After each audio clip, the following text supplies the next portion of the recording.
There are dietary guidelines for food, but what about for beverages? A beverage guidance panel was assembled to provide guidance on the relative health and nutritional benefits and risks of various beverage categories. They ranked them from 1 to 6, and water ranked number 1. Soda ranked last at number 6.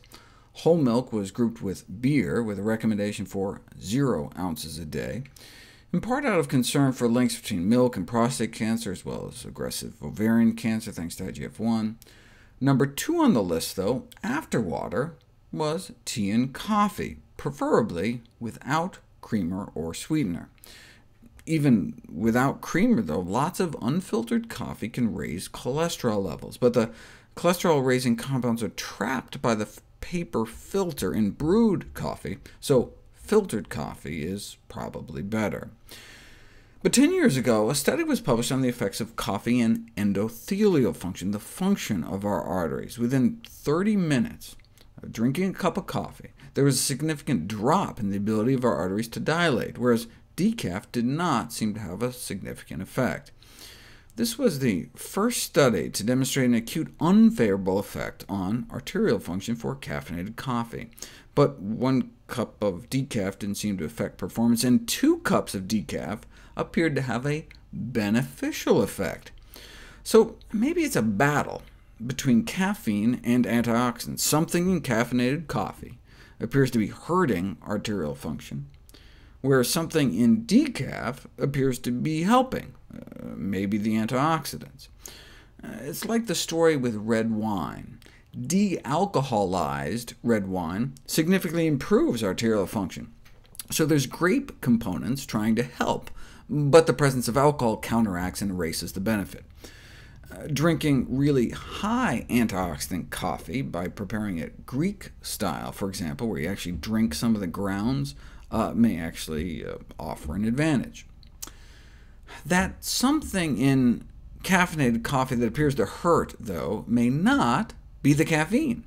In a randomized, double-blind, placebo-controlled crossover study, researchers found that caffeine alone, about 2.5 cups of coffee worth, significantly improved arterial function in both people without and with heart disease. See, coffee contains more than 1,000 different components other than caffeine, many of which are also removed by the decaffeination process.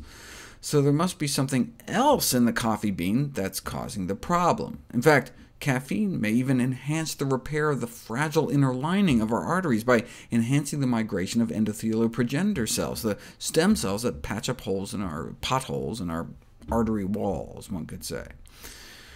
But how might we get the potential benefit of caffeine without the risky compounds in caffeinated coffee? Tea consumption enhances artery function, substantial beneficial effects from both green tea and black tea.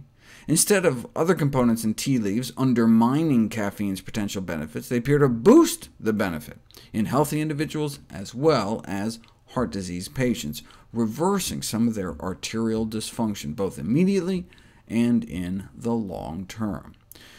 Now, all the measurements in this and the other studies were done on the brachial artery, the main artery in the arm, just because it's easier to get to.